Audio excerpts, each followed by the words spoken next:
Bon, alors donc, je vous emmène pour un grand voyage, un voyage à travers les étoiles. Je vous invite à voir avec moi comment les étoiles naissent, comment elles vivent, comment elles meurent. Parce qu'il faut bien se dire une chose, les étoiles, c'est comme tout être vivant sur Terre, naissent, elles vivent, elles meurent. Évidemment, ça ne dure pas de la même manière. La durée de l'humain est très courte, la durée de vie des étoiles, c'est immensément long. D'accord ? Voilà. Alors, hop, on y va. Bon, on peut éteindre. D'accord. Bon, et pour l'instant, ce n'est pas un problème. Observation du ciel nocturne. Bah écoutez, il suffit de lever les yeux vers les étoiles, à condition, encore une fois, de trouver une nuit sans nuages et sans trop de pollution, n'est-ce pas? Dieu sait que c'est pas toujours facile à trouver. Quand on regarde les étoiles, bah, elles semblent être des lumières permanentes. Alors, un truc assez important, c'est qu'elles brillent, mais ne scintillent pas, contrairement aux idées répandues. On dit, ah oui, mais les étoiles scintillent. Non, c'est pas qu'elles scintillent, c'est les perturbations de l'atmosphère qui font qu'on a l'impression que l'étoile scintille, donne l'illusion d'un scintillement. Et bien sûr, elles émettent un rayonnement continu. Voilà. On avance. Alors, finalement, oui, c'est quoi une étoile, finalement? On peut peut-être commencer par ça, hein, définition. Oh, bah, elle est très simple la définition. Un immense globe de gaz chaud. 3 paramètres simples. L'étoile est définie par sa masse, alors on va voir que c'est le plus important pour la suite, sa luminosité et sa couleur. La masse d'une étoile, bah, elle dépend de la quantité de matière qu'elle renferme. En fait, la quantité de matière qu'elle renferme, ça va être son carburant pendant toute la durée de sa vie. Et Dieu sait si elle peut être très longue. Voilà. On continue. La couleur des étoiles. Ah. Alors, la couleur correspond à leur température externe. Bon, je n'ai pas jugé utile d'aller plus loin, de rentrer sur les histoires de fréquences lumineuses. Non, j'en reste le plus simple possible. Elle varie du rouge pour les étoiles les plus froides, au bleu pour les plus chaudes. Une étoile possède une luminosité qui lui est propre, et on verra un peu plus tard que ça correspond au rythme auquel les réserves de carburant sont dépensées. Alors, une petite analogie. Si vous regardez la flamme d'une gazinière, eh ben, vous avez une partie un peu jaune et une partie bleue. Bon, ben, la partie bleue correspond à la température la plus élevée. Voilà, une comparaison toute simple. Voilà. Ben, les étoiles, c'est pareil. Le bleu, c'est chaud, le rouge, c'est plus froid. Ah, quand je dis froid, attendez, hein, c'est relatif. Hein. Bon. Alors, quelques données quand même, ça vaut le coup d'en parler. Jusqu'alors, on reste simple. Hein. À l'œil nu, en moyenne, pour un œil normal, on va dire, 3000 étoiles sont visibles à un instant et en un lieu donné. Alors, ça dépend bien sûr de la sensibilité de l'œil et de la qualité du ciel, encore une fois. Enfin, la sensibilité de l'œil, on prend un œil normal, allez, 10 dixièmes, quoi, voilà. Hein. Alors, bien sûr, en ville, malheureusement, le chiffre tombe à quelques dizaines. Bah, oui, la lumière et la pollution. Et ça, on ne peut pas grand-chose. Hein. La pollution, maintenant, il va falloir vivre avec. La lumière dans les villes, il était question à un moment donné de couper toutes les lumières, tout ça.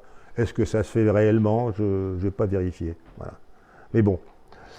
Le ciel, si vous, comme j'étais parti sur le regard sur le ciel, pour les gens qui ont déjà observé précisément, vous avez une étoile qui brille très fort. Bon, on est la nuit, hein, d'accord? Donc je ne parle que des étoiles hors soleil. Sirius, voilà une étoile, c'est celle qui est la plus brillante du ciel. Je pense que les gens de l'association, il n'y a pas trop de problème pour savoir où se trouve Sirius. Hein. Voilà. Notre galaxie, c'est la Voie lactée. Alors tout le monde connaît quand même la Voie lactée, hein. Là il n'y a pas trop de soucis. Alors les étoiles, c'est pas moi qui les ai comptées, d'ailleurs je crois que c'est quasiment impossible, c'est de l'ordre de quelques centaines de milliards. Rien que pour notre Voie lactée. Hein. Bon, y en a qui annoncent 200 milliards, d'autres 400, enfin bon, vous voyez, on n'est pas à 200 milliards près. Hein. Bon, alors entendez, c'est pas fini, alors à l'univers, alors là, 10 puissance 23. 10 puissance 23, ça fait combien? Des milliards, 2 milliards, ça doit faire 100 milliards, 2 milliards d'étoiles, voilà, recensé. Bon, ça c'est des données que j'ai recueillies. Maintenant, bon, ça vaut ce que ça vaut, ça dépasse notre imagination. Ouais, déjà 1 milliard. Bon, alors. Ok. Petite image, Sirius. Alors, où est Sirius, là? Allez. En bas à gauche. Ouais, en bas à gauche. Et vous avez quoi en haut à droite? Orion, voilà. Orion avec les 3 étoiles alignées qui correspondent au, on appelle ça vulgairement le baudrier d'Orion. Et en dessous, vous avez ces M42, hein, c'est une nébuleuse là, qui est très très chouette au télescope. Très chouette hein, quand elle est bien. Qui est-ce qui nous a fait ça? C'est Fred ou quelqu'un nous a fait une image fantastique de, ouais, de cette nébuleuse. Voilà. Et puis il y a Bételgeuse à gauche, en haut à gauche. Fameuse étoile qui est de couleur rouge orangé, dont on parle beaucoup parce que certains disent que cette étoile, du jour au lendemain, va disparaître. Parce qu'on l'a vu diminuer, on l'a vu augmenter, diminuer, mais en fait, c'est une étoile variable, et tous les 420 ans, 19 ans, je ne sais plus quoi, bon, elle bouge. Et puis tous les 400, et puis après, c'est tous les 5 ans, 6, puis après, c'est tous les jours, enfin bon, voilà. Bon, c'est une étoile variable, le jour où elle va péter, bah, ça peut être demain, comme ça peut être dans 1000 ans ou 100 000 ans. Donc, c'est pas la peine de s'affoler. Ouais, entre nous, ça aurait été vachement chouette, hein, parce que ça fait une étoile, ça fait ce qu'on appelle, on verra après, une supernova. Ça illumine de façon incroyable. En plein jour, on est capable de la voir. Hein. Brille plus fort que Vénus. Voilà, bon. Mais on ne le verra certainement pas. C'est dommage, parce que j'aimerais bien voir ça. Bon, enfin. Alors, maintenant, la vie des étoiles. Alors, ça, c'était un petit peu mon introduction. Hein. Comme tous les êtres vivants de notre planète, les étoiles naissent, vivent. Hein. Voilà. La fin de leur agonie. Ah, la fin de l'agonie donnera naissance à des étoiles plus jeunes. Très important, on commence à voir le cycle. C'est-à-dire qu'il y a des étoiles qui vont naître et puis à la fin de leur vie, elles vont disperser dans l'atmosphère des ingrédients qui referont des nouvelles étoiles. Donc en fait, on a un cycle continu. Alors ça s'arrête, ça démarre quand, ça s'arrête quand. Je laisse tomber le côté du Big Bang, hein, le démarrage du... Non, là je ne suis pas rentré là-dedans. La vie et la mort des étoiles forment des ingrédients qui composent la Terre, et les étoiles sont essentielles pour la vie telle que nous la connaissons. On dit vulgairement, enfin vulgairement c'est très juste, nous sommes tous des poussières d'étoiles. Vous avez tous entendu ça? Voilà. Alors quand on dit poussière, entendons-nous bien, c'est pas des poussières comme Françoise quand elle fait ses meubles, tu vois. Je te l'ai dit, hein, prévenu. Non, c'est la forme de grains de sel, c'est des éléments, tout un tas d'éléments qui ont été éjectés par les étoiles. Voilà. C'est petit comme des grains de sel, voilà, comme image. Alors, on revient sur notre galaxie, la vie des étoiles 2. La Voie lactée, on observe une grande arche lumineuse et irrégulière. Bon, tout le monde a déjà jeté un œil sur cette espèce de bande blanchâtre, hein, Voie lactée. Blanchâtre, d'où le nom de lactée, de lait. Et on y trouve des secteurs sombres et d'autres plus lumineux. Les secteurs sombres, vachement importants, parce que c'est dans les secteurs sombres, c'est les secteurs sombres qui sont appelés nébuleuses. Et c'est dans ces nébuleuses que vont naître les premières étoiles. Voilà. Hein. Bon, là, je suis au niveau de la galaxie, mais on peut transposer tout ça sur d'autres galaxies lointaines, etc. Bon, Voie lactée. D'accord, l'image n'est pas extraordinaire, mais ça ne fait rien. Voie lactée, voilà, on voit cette traînée blanche. Voilà. Alors, on arrive à la naissance des étoiles. Bon, on a l'habitude d'appeler ça le rassemblement comment dirais-je, de poussière, de grains de sable, enfin tout ce qui compose le nuage, on appelle ça un nuage interstellaire. Les étoiles se forment à tout instant dans notre galaxie et dans l'autre galaxie de l'univers. En fait, depuis l'hypothétique ou assez précis maintenant Big Bang, depuis 13,8 milliards d'années, le cycle continue.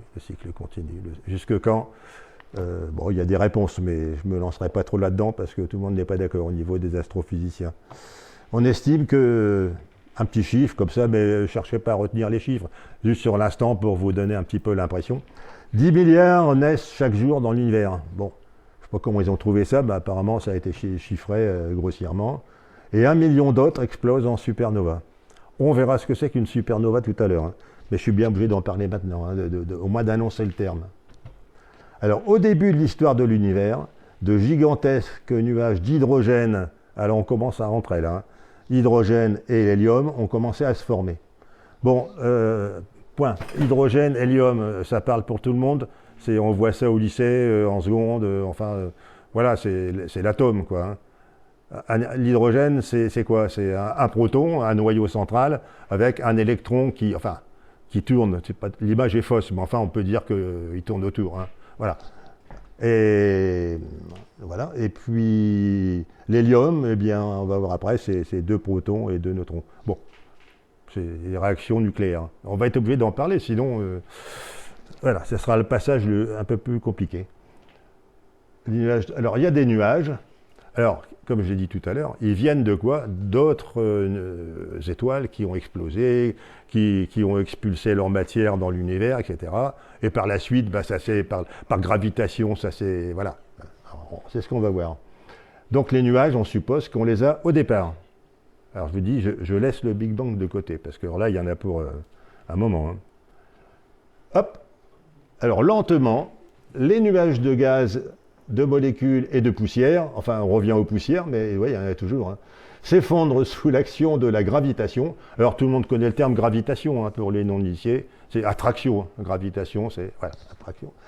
Et c'est dans un de ces nuages de gaz et de poussière que vont naître les étoiles, par d'un nuage, voilà, de gaz et de poussière. Cette dense, alors pouponnière d'étoiles, hein, vous pouvez retenir le terme, c'est comme ça qu'on l'appelle généralement, se contracte. Se contracte pourquoi? Toujours par ces histoires de gravitation, accumule de plus en plus de matière et donc de plus en plus d'énergie. De rayonnement, les fragments de matière se compriment. En comprimant, ils s'échauffent. Ça, c'est comme une pompe à vélo. Hein. Quand vous bouchez le trou et que vous appuyez, ça chauffe. On peut même se brûler. Les étoiles, c'est pareil. Quand ça se comprime, ça chauffe. Voilà, donc ça chauffe. Alors, bien sûr, en se comprimant, ça rapetisse, et elles forment ce qu'on appelle des proto-étoiles. Alors les proto-étoiles, voilà, pour certains c'est peut-être un terme nouveau, mais enfin c'est le début, c'est le commencement de la naissance des étoiles. Alors pour l'instant on n'est pas encore aux étoiles, on en est au balbutiement des proto-étoiles. Alors j'ai jugé utile de montrer quelques photos. Alors ça a été pris par le James Webb Telescope. Donc c'est un télescope hyper puissant qui a permis de voir des choses beaucoup plus puissantes que Hubble. Alors, un truc étonnant qui est vachement intéressant là-dedans, qui peut voir quelque chose d'intéressant. Bon, vous voyez des colonnes de poussière, mais il y a quelque chose de plus. Au bout des colonnes, vous voyez les taches rouges, il y a des trucs rouges. Au bout de la celle de droite, en bas à droite, etc. C'est quoi? C'est les étoiles qui sont en train de se former. Les zones rouges intenses à l'extrémité de plusieurs piliers évoquent de la lave. Il s'agit d'éjections d'étoiles en train de se développer.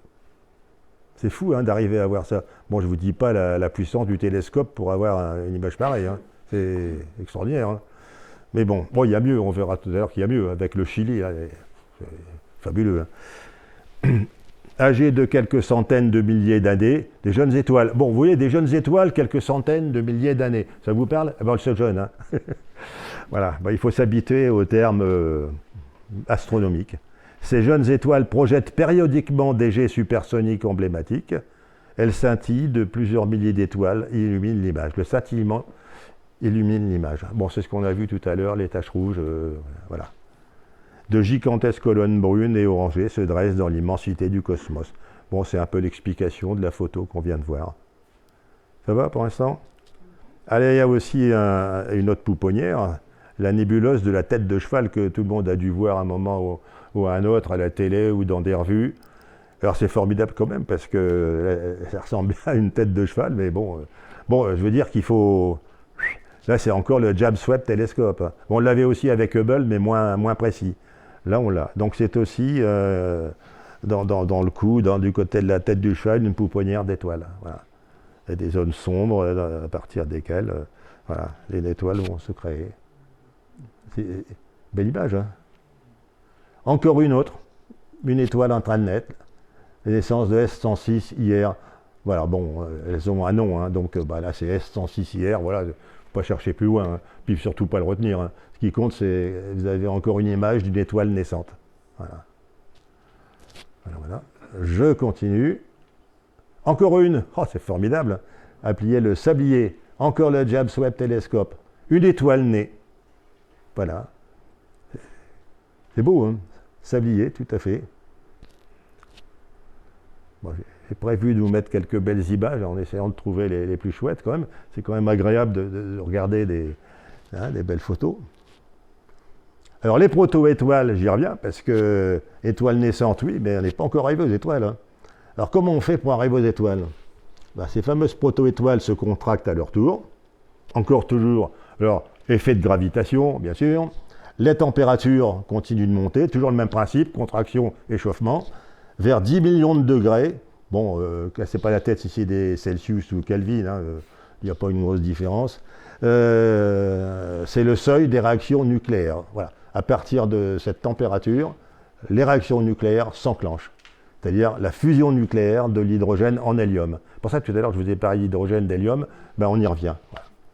Alors, il y a un truc qui est marrant, c'est la suite de dilatation-contraction s'opère avant stabilisation. C'est-à-dire qu'avant une stabilisation de l'étoile qui est formée, qui ne bouge plus, il y a une série de dilatation, contraction, elle cherche son équilibre, tout simplement. C'est toujours l'effet gravitation, c'est un peu comme un yo-yo, quoi. Ça va trop loin, après ça repart dans l'autre sens, et ainsi de suite, jusqu'à temps que l'étoile soit stabilisée. Puis alors là, elle est partie. Alors, on dit les étoiles naissent, bien sûr. Elle est partie pour vivre sa vie. Alors, 100 000 ans, 1 million d'années, 10 millions, 1 milliard, pendant tout ce temps-là, elle va vivre. Voilà. Donc, vous retenez, au début, c'est pouponnière d'étoiles, après, c'est proto-étoiles, et maintenant, on en est aux étoiles qui naissent. Un petit résumé. Les étoiles naissantes, oui, c'est pas fini. Elles grossissent encore, dis donc. Elles captent de la matière, alors forcément, elles attirent, de fait de leur masse qui est comprimée de plus en plus, il y a une gravitation autour de l'axe qui fait que ça attire tout ce qui passe autour, quoi. Hein, voilà, et c'est ce qu'on appelle le disque d'accrétion, qui vient entourer l'étoile naissante. Des agrégats de poussière, planétésimaux et de planètes vont s'y former, et ça donne naissance à autant de systèmes solaires. Voilà, c'est... Vous voyez, en fait, c'est assez simple. Hein. C'est comme ça que ça marche, en tout cas. Hein. L'accrétion, voilà. Alors c'est là que ça va se corser un peu. Alors, les étoiles, on a dit que ça vivait à un temps astronomique, hein, se distinguent par leur source d'énergie interne. Quand la température dépasse 10 millions de degrés, on l'a vu le coup d'avant, les réactions thermonucléaires se produisent dans leur cœur. Ces réactions thermonucléaires, c'est ce qui fait briller les étoiles, bien sûr. Ce qui les fait vivre aussi. Hein. Les réactions nucléaires, je continue. Les très hautes températures au centre de l'étoile, ça provoque quoi? Des particules extrêmement agitées. Les électrons, je reviens à l'atome que j'avais vite fait décrit tout à l'heure. Hein. Électrons et noyaux, ils ne sont plus ensemble. Il y a des noyaux qui se promènent tout seuls dans cette espèce de soupe. Les électrons se promènent là-dedans, ils ne sont plus rattachés à leur noyau. Et la matière est dite ionisée. Donc c'est formé d'électrons et de noyaux libres. Alors les collisions, forcément, comme c'est un truc très chaud, etc., c'est un principe thermodynamique. Plus c'est chaud, plus ça bouge, plus il y a des chocs, etc. Ça ressemble un peu à ce que je vous ai expliqué sur la fusion dans ITER. Quand j'avais fait ITER, pour les gens qui étaient là, on est obligé de monter à des températures extrêmes pour avoir des collisions. Parce que sur un astre comme ça, il y a la pression, il y a tout, il y a la gravitation, ça facilite les réactions. Sur Terre, ITER, il faut créer autre chose pour que ça marche. Et il faut aller à 150 millions de degrés. Pas pareil. Alors, collisions entre noyaux très nombreuses. Alors, il y a des collisions, mais ils peuvent se coller l'un à l'autre. Bon.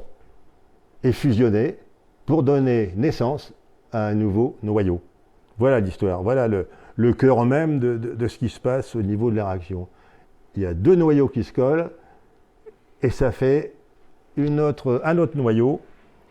C'est la réaction nucléaire de fusion et c'est ce qui va entretenir l'étoile, la vie de l'étoile. Alors les premiers pas étaient accomplis au début du XXe siècle et c'est relativement récent, mine de rien, les découvertes. Hein. La transformation hydrogène en hélium. début du XXe siècle. Avant, les chercheurs, les astronomes disaient bah, qu'est-ce qui se passe dans le Soleil, qu'est-ce qui se passe c'est une cuisinière, on brûle du bois. Enfin non, mais c'était ça. Ils pensaient que c'était un truc, quelque chose qui brûlait, quoi. Et jusqu'au jour où, bon, bah, les progrès aidant, ils ont fini par trouver la réalité. Alors la réalité, c'est la transformation d'hydrogène en hélium. Voilà. Alors on va voir pourquoi ça s'accompagne d'énergie. Ce n'est pas encore dit pour l'instant. Alors, il y a deux manières différentes d'arriver à la réaction. Alors, c'est là que ça va se corser. Il y a la chaîne PP et la chaîne CNO. Bon, on va rester plus longtemps sur la chaîne PP parce que c'est celle, par exemple, qui concerne le Soleil. 99%, c'est la chaîne PP qui fonctionne. C'est quoi? Ça commence avec deux protons qui fusionnent pour former du deutérium. Là, ça se complique. Soit un noyau d'atomes formé d'un proton et d'un neutron. Ça va? Un proton, un neutron. Ça fait ce qu'on appelle du deutérium. Bon, pas trop compliqué jusque-là. La chaîne proton-proton a été proposée par l'astronome américain, bon, on peut s'en passer, mais je vous le donne quand même, Charles Crutchfield. Voilà. Et ça ne marche que pour les masses inférieures à 1,1 masse solaire. Le Soleil fait une masse solaire, donc il est en dessous de 1,1, donc il obéit à cette réaction PP. Donc, Soleil, 99%, c'est la chaîne PP. Alors, vous affolez pas, voilà la chaîne PP. Si ce truc-là, il veut bien marcher, voilà. Alors vous avez H, hydrogène, d'accord? Hydrogène 1, bon, bah, ça veut dire qu'il y a une masse atomique, 1. Bah, il se rencontre, ça fait une réaction. Il y a l'éjection. Alors ici, vous avez ce qu'on appelle un positron. Positron, c'est comme un électron, mais il a une charge positive. Bon, comme ça, faut s'y faire. Et puis ici, un neutrino. Bon, je ne vous explique pas trop les particules neutrinos. Rien que pour ça, il y a un livre complet là-dessus. Alors, ça se rencontre. Éjection d'un rayon gamma. Alors, ça fait quoi? 2 plus 1, ça fait 3. Vous avez donc 2 protons, un neutron. Voilà. D'autre côté, pareil, je ne répète pas, mais vous avez la même chaîne. Alors, vous arrivez à ce niveau-là. He3, ça veut dire hélium 3, ça veut dire qu'il y a 3 masses. He3, 3 masses. Ils se rencontrent dans les chocs dont je vous parlais tout à l'heure, liés à la température extrême. Et ça vous donne quoi? De l'hélium 4 ici, avec éjection de 2 hydrogène 1, de 2 protons. Alors, bon, c'est peut-être un petit peu... non, ça va je ne sais pas trop. On ne peut pas passer à côté, parce que c'est vraiment la réaction en tant que telle. Voilà. Alors, la CNO est encore un peu plus compliquée. Dans le Soleil, il n'y en a presque pas, puisqu'on a vu 99% de PP. CNO, c'est pour d'autres types d'étoiles, dont les températures, c'est marqué un peu plus bas, là, ici, dont la température dépasse 17 millions de degrés. Tout à l'heure, c'était 10 millions, maintenant, c'est 17 millions. Alors, le cycle commence... Alors, on l'appelle CNO, carbone, azote, oxygène. C'est ça, l'abréviation. Le cycle commence avec la collision d'un proton avec un noyau de carbone 12. Ah, oui, carbone 12. Bon. Et c'est possible s'il y a du carbone dans l'étoile. Oui, parce qu'il n'y a pas de carbone, ça va être difficile d'avoir de la collision. Voilà. Bon, résultat final, de toute façon, même que pour la chaîne qu'on vient de voir précédemment, la chaîne PP. Donc, le carbone, en fait, le carbone n'est qu'un catalyseur. Vous allez le voir, il ne fait que faciliter la réaction. Le cycle carbone est plus efficace, bien sûr, il fournit presque totalité de l'énergie, mais dans le cadre où on obtient les 17 millions de degrés, donc c'est toutes les étoiles supérieures à 1,1, voilà, et donc il y en a une flopée. Alors voilà. Réaction thermonucléaire, CNO. Je la décris ou je la décris pas, c'est pas tellement compliqué. Ici, vous avez du carbone 12. 12 parce que c'est le nombre de masses, 12, et les ronds que vous avez là. Ici, vous avez un hydrogène qui arrive. Ça fait une réaction. Et ça se transforme en N, c'est quoi? Qui se souvient N? Azote, ouais. Et comme il y a une masse en plus, on passe de 12 à 13, ici, là, à 13. Bon, ici, qu'est-ce qui se passe? On continue avec éjection de quoi? D'un positron et puis un neutrino. Et ça donne du carbone 13. Ensuite, clac, un hydrogène qui arrive. Ça fait le deuxième. Le premier est là, le deuxième là, on verra le troisième et puis le quatrième ici. Bon, ben, le carbone, voilà, ça réagit, l'hydrogène arrive, il y a un gamma qui fout le camp, et vous avez ici du, combien? 14. Voilà. Et c'est bien, et de bons yeux, voilà. 14, alors ça continue. Là, il y a encore un hydrogène qui arrive, un gamma qui fout le camp, et ça vous fait de l'oxygène 15, parfait. Voilà. Éjection d'un neutrino, éjection d'un positron, et ça vous donne de l'azote 15. Et ça continue.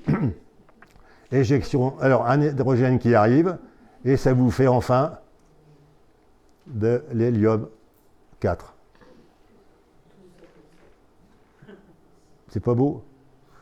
Bon, c'est une réaction, oui, bon, je ne veux pas insister non plus, hein, mais c'est la deuxième, et il y en a, c'est pas fini, hein.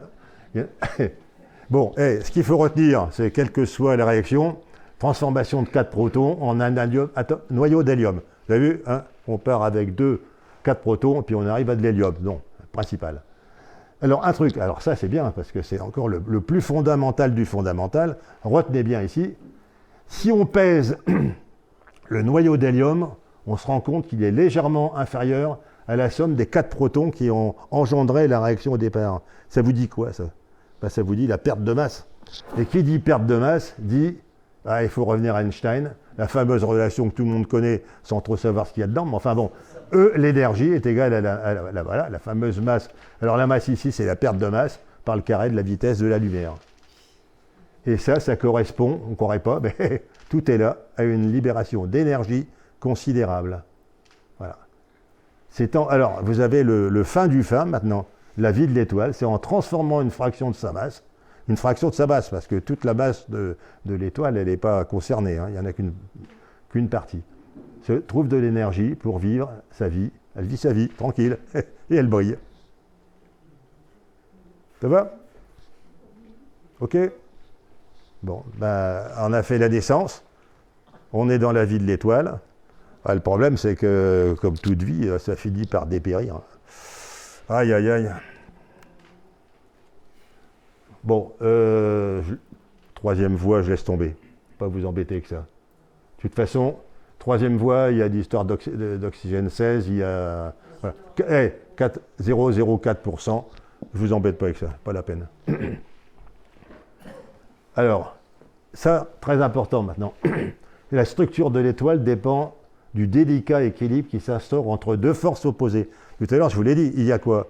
Il y a les forces de pression liées aux réactions nucléaires, qui tendent à quoi faire? À dilater l'étoile. Mais d'un autre côté, vous avez la gravitation qui tend à la comprimer.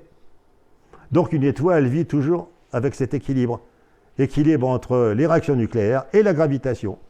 Et quand l'équilibre est atteint, elle dure jusqu'à la fin de l'épuisement de son carburant. Voilà. Bon, ça y est, tout est dit. Hein. C'est pas la peine que je reluise mon machin. Je l'ai fait. C'est vrai, j'ai ça, c'est un support. Hein, mais puis en plus, vous avez une visualisation. Moi, je pars toujours du principe, quand j'étais à l'école, si je ne voyais pas, je retenais rien et puis je me faisais engueuler par les profs. Bon, non, mais c'est vrai. Hein. Donc, il faut du visuel. Alors, je pense qu'il y a beaucoup de gens qui sont un peu visuels. Hein, voilà, le verbal, c'est bien, mais... Alors, c'est qu'au bout d'un moment, quand le soleil il a bouffé tout son truc, là, il n'y a plus d'oxygène pour continuer. Alors, qu'est-ce qui se passe quand toutes les réactions ont été faites? Il se passe des choses gravissimes. Hein. La fusion de l'hydrogène s'arrête, puisqu'il y en a de moins en moins et même plus. La gravitation, à ce moment-là, puisqu'il n'y a plus de force de pression liée aux réactions nucléaires, la gravitation l'emporte. Le cœur de l'étoile se contracte. Et la suite...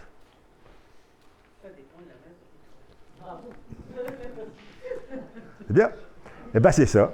C'est exactement ça. Non, mais c'est bien, je participe avec vous parce que voilà, j'ai toujours eu l'habitude de travailler comme ça. Voilà. Le destin d'une étoile dépend donc de sa masse. Alors, vous retenez pas, il ne faut pas non plus... moins d'une demi-masse solaire, l'étoile décline en une simple naine blanche. Ah, vous allez voir des termes nouveaux, hein. On verra ce que c'est après. Une simple naine blanche enrichie en hélium. soit la masse de l'étoile est comprise entre 0,8 et 8 masses solaires. Alors, masse solaire, par convention, c'est 1. Masse solaire, c'est 1. Donc, on compare tout par rapport à 1. Ça va, c'est un chiffre repère qui permet de comparer les autres étoiles. Ça va pour tout le monde, ça. Bon. 8 masses solaires, bah, c'est 8 fois la masse solaire. Voilà, la masse de 8 soleils, on dirait. Alors, entre 0,8 et 8, ça décline dans ce qu'on appelle géante rouge.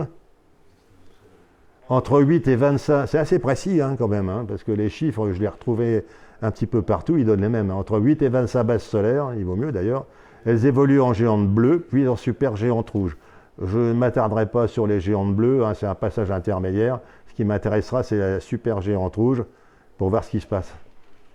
Masse supérieure à 25 masses solaires, on verra aussi ce que c'est qu'une étoile à neutrons, et puis ben, on en arrive... pour les très très très grosses masses, au trou noir. Alors le trou noir, c'est pareil, je n'ai pas prévu non plus d'en parler, parce que sinon, une conférence qui va durer jusqu'à demain. Donc ça va pas. Alors, je reprends pas à pas, c'est-à-dire que je reprends... Alors, je n'ai pas signalé les étoiles faibles, hein. Ça ne vaut pas le coup d'en parler, c'est tout. Elles terminent leur vie en naine brune. Aucun intérêt, quoi. Il vaut mieux se pencher sur les gros trucs. Là. Arrêt, fusion, hydrogène, contraction du cœur, stade de géante rouge. Il va bientôt y avoir des images. Hein. Mais oui, mais là, je suis obligé d'expliquer. Hein. Je ne peux pas expliquer avec des images. Hein. Température, accrochez-vous, 100 millions de degrés. Bon. Fusion de l'hélium en carbone et en hydrogène. Avec cette température-là, ben, on arrive à d'autres types de fusion. Voilà. Il faut savoir que le stade de géante rouge reste bref. Alors bref, encore une fois, 130 millions d'années. Vous en pensez ce que vous voulez, mais c'est bref par rapport à tout ce qu'on connaît de l'univers. Quand on vous parle de milliards d'années, bon, ok. Ah bah voilà. Voilà, alors, normalement, dans les livres ou sur Internet, sur la NASA, n'importe quoi, vous trouvez bien souvent des images de, comment on peut appeler ça, des vues de peintres ou de... Enfin, c'est un nom, je ne trouve pas le mot. Hein, d'artistes, vues d'artistes, oui. Et voilà. Là, c'est une vue réelle. Une vue réelle. Tout à l'heure, si vous voulez, je pourrais vous... Quand on aura fini, hein, on pourra regarder, si vous avez le temps, qui est-ce qui a fait ça. Enfin, ça vient de l'université belge de Bruxelles. Enfin, et il y a eu des chercheurs, ils se sont mis à plusieurs, puis ils ont trouvé le moyen, avec 8 télescopes. 8 télescopes répartis j'allais dire, le coin de 4 coins du monde. 4 coins, et le monde, il n'a pas de coin. Enfin, répartis sur la planète. Et ils ont relié tout ça ensemble. Communication voilà, de ces télescopes. Il y en avait 8, et ils ont réussi à obtenir cette image-là. Vous avez quand même la véritable image d'une géante rouge. Bon, il y a des bruits aussi, et puis il y a des poussières qui brouillent aussi, hein, mais c'est formidable. Hein. J'ai tenu à mettre une image réelle. Hein. Alors, l'étoile, je continue toujours sur le même type d'étoile. Qu'est-ce qui se passe après? C'est bien, géante rouge, mais l'étoile est instable et variable. Bah, par exemple, Betelgeuse, on disait tout à l'heure, c'est une étoile variable. Hein, voilà. Elle souffle littéralement son atmosphère dans l'espace. Et alors, c'est le stade dit de nébuleuse planétaire. Voilà, c'est encore un terme nouveau. Et au centre, vous avez un cœur incandescent qui subsiste, qu'on appellera une naine blanche.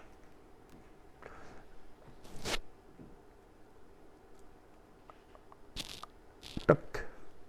Ah bon, voilà une nébuleuse planétaire. La NGC 11293 Helix.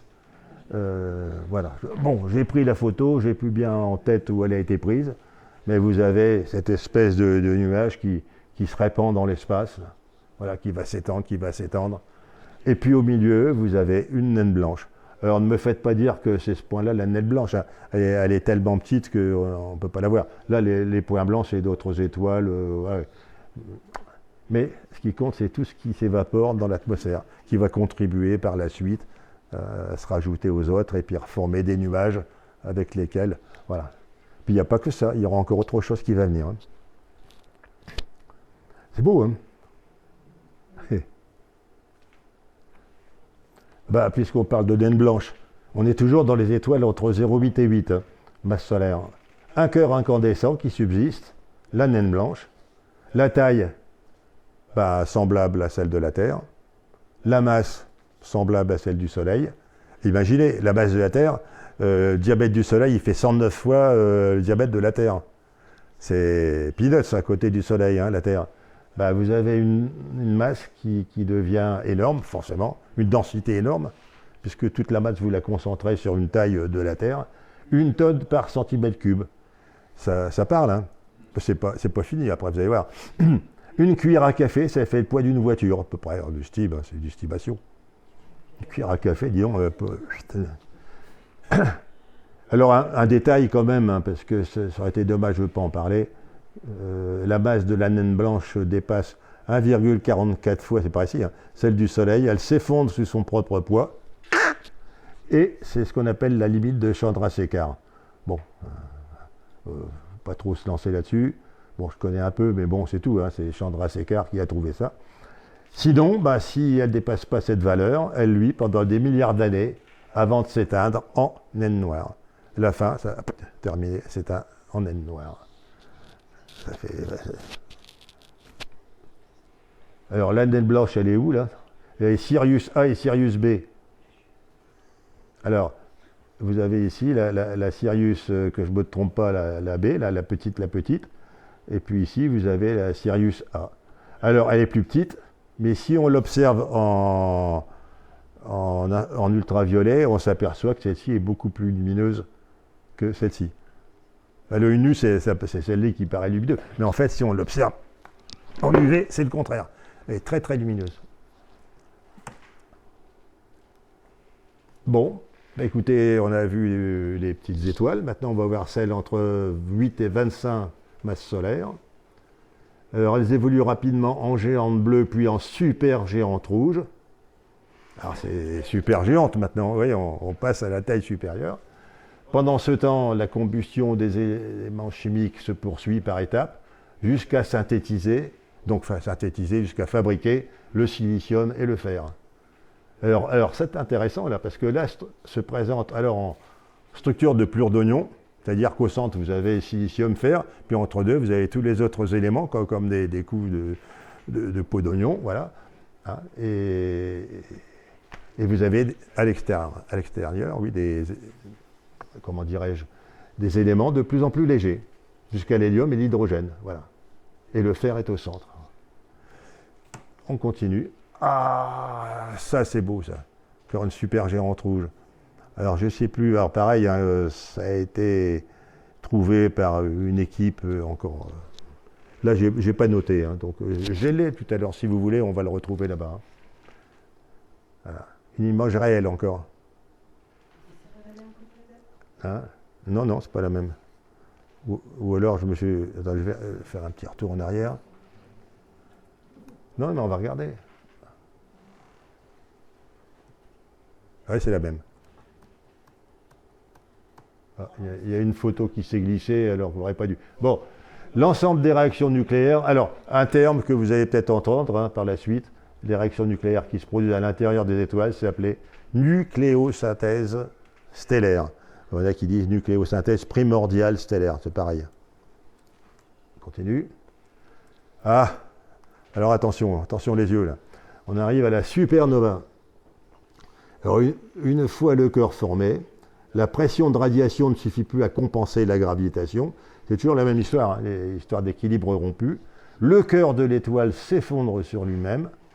L'énergie dégagée par les couches intérieures de l'étoile tombe vers le centre. Et alors il y a un effet rebond, voilà, une onde de choc qui souffle les couches extérieures et une violente et spectaculaire explosion. C'est vraiment une explosion là. C'est la fameuse supernova. Elle brille pendant quelques jours et bien davantage que la galaxie qui l'héberge. Bon bah nous, on n'a pas encore eu la chance d'en voir une. Est-ce que ça arrivera? Ce que je disais tout à l'heure, ça peut être demain comme ça peut être dans 1000 ou 10 000 ans ou 100 000 ans. Hein. Ah! Incroyable, non? Et là, c'est pas la même photo, là. C'est vraiment la photo d'une supernova qui a été prise au Chili par les fameux télescopes. Oui, c'est là qu'ils étaient répartis. Ils ont communiqué entre eux. Ils étaient 300 chercheurs pour faire fonctionner le truc. Et à la fin, ils ont réussi à sortir ça. Alors, je ne dis pas qu'il y a eu du travail peut-être informatique, hein, je ne sais pas trop. Mais en fait, là, la base est là quand même. Hein. Vous avez là l'image réelle d'une supernova. Ah, j'ai trouvé ça en cherchant, on finit par trouver.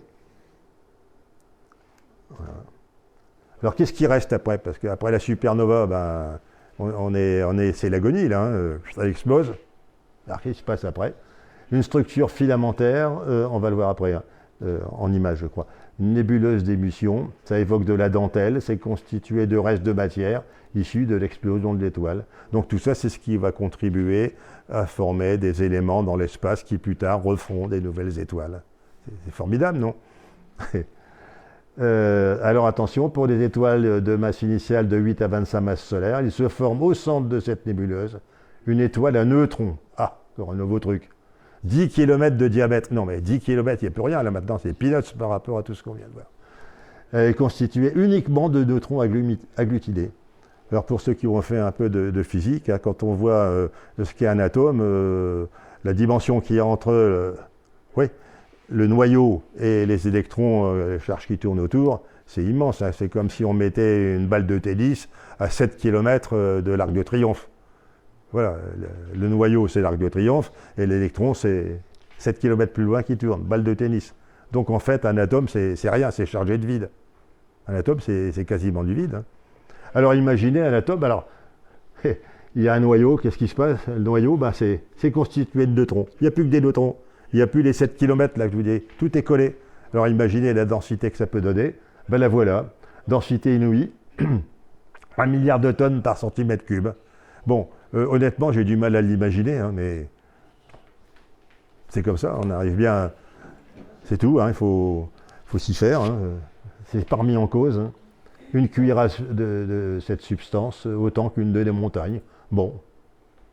Alors parfois, cette étoile à neutrons tourne très rapidement sur elle-même et émet un rayonnement qu'on appelle le pulsar. Alors le pulsar, c'est un truc qu'on pourrait voir un peu plus tard sur une conférence, hein. C'est quoi le pulsar, c'est quoi les quasars, c'est quoi... Moi je peux le faire hein, si vous voulez. Hein. Je suis en train de chercher des thèmes, j'en ai. Ah ben voilà, celle qui s'est faite en juillet 1054. Les astronomes chinois ont trouvé la nébuleuse. Ben, c'est les restes de ce dont on vient de parler. Elle est belle, hein, cette image, je l'aime bien, hein, c'est la nébuleuse du crabe. Voilà. Toute la matière, tous les éléments, tous les trucs qui se dispersent dans l'atmosphère. Chouette, hein?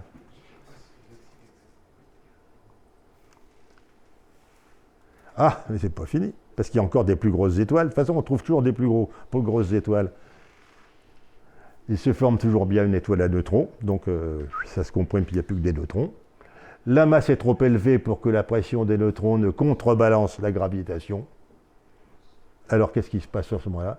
L'astre résiduel ultra dense s'effondre sur lui-même et engendre la création d'un trou noir.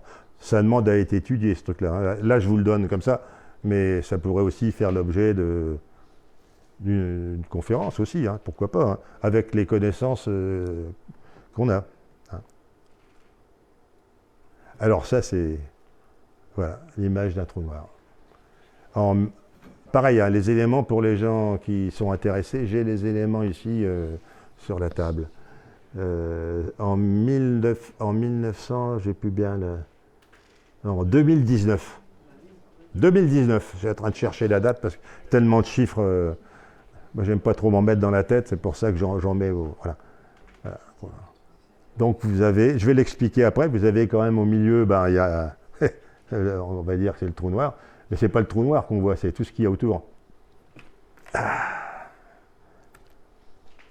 Voilà. Un résumé de tout ce qu'on vient de voir. À gauche, vous avez une nuage interstellaire, vous avez les proto-étoiles, vous avez les naines, les étoiles type... Alors le Soleil fait partie des étoiles jaunes, on va dire. Hein. Voilà. Voilà. Et on continue, des nuages, des étoiles de plus en plus grosses. Géante rouge, super, voilà, supernova. etc. Trou noir, on retrouve à peu près tout ce qu'on vient de voir. Les étoiles de neutrons. Alors après, bon, je ne rentre pas dans le détail, hein. Les supernovas de type A, voilà, type 2, il y a plusieurs types. Pouponnière, et ça vous recrée une pouponnière d'étoiles. Et on est reparti pour un tour. Extraordinaire, hein. Ça marche tout seul.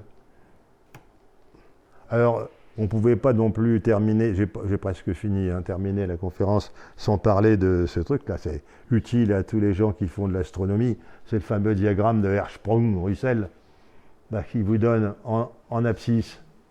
Alors attention, il faut la lire à l'envers, hein. Le chaud est là et le froid est là. Pardon, excusez-moi, c'est moi qui lis à l'envers. Je fais l'envers de l'envers.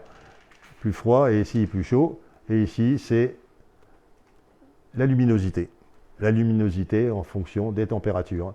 Donc on disait quand c'est bleu, c'est chaud, quand c'est rouge, c'est plus froid. Alors, les étoiles au début, c'est ce qu'on appelle la séquence principale ou première séquence. Voilà. Le soleil, il est là, dans le jaune. Donc il en a encore, on sait, hein, qu'il y en a encore pour 5 milliards d'années à vivre.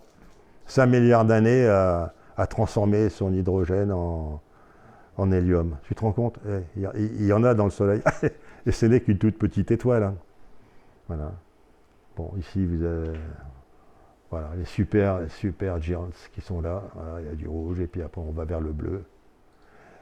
Qui est-ce qui connaît encore, questionner la foule, encore plus gros que les supernovas? J'ai voulu le mettre, mais je ne le mets pas. Ce qu'on appelle les hypernovas. T'as entendu parler hypernova? Bon, ça... Il n'y a pas tellement longtemps qu'on connaît ça, mais c'est encore plus énorme que les supernovas. Et il y a des caractéristiques dont on pourrait parler, mais ça suffit, là. Je crois qu'il y en a assez. Alors le même, mais en plus précis.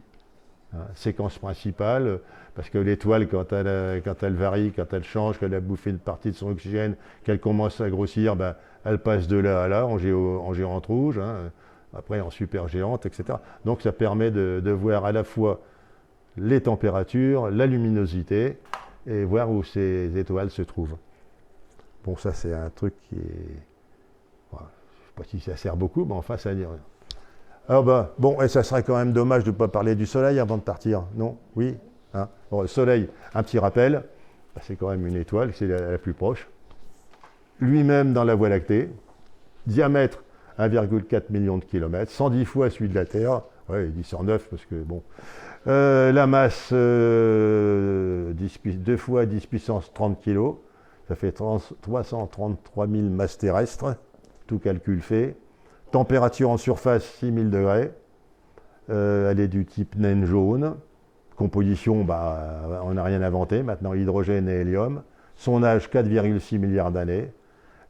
Un truc qu'on peut retenir, c'est que la distance entre la Terre et le Soleil est de 150 millions de kilomètres, qu'on appelle l'unité astronomique.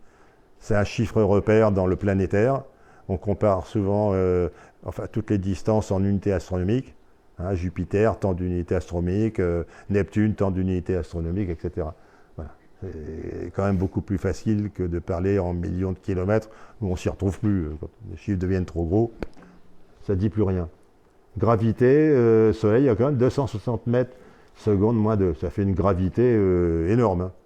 La Terre, c'est combien, la gravité de la Terre? C'est 10 mètres cubes par seconde carrée. 9,80 à Paris, voilà. 9,80 à l'équateur parce qu'il y a la force centrifuge qui joue, puis au pôle Nord 9,83 parce qu'il n'y a plus de force centrifuge. Mais nous, on est à 9,80. Hein, voilà, donc c'est des trucs. Voilà, nous, on arrondit à 10. Hein.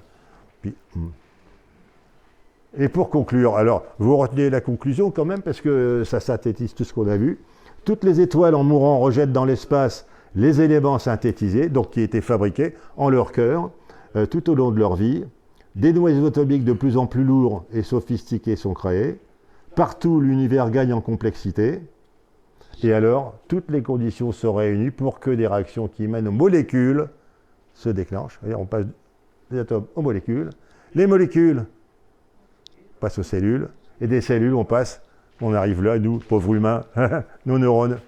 Ah oui, toutes des poussières d'étoiles. Bah oui, voilà. En gros, c'est la conclusion. C'est vraiment la conclusion de cette conférence. Là, j'ai fini.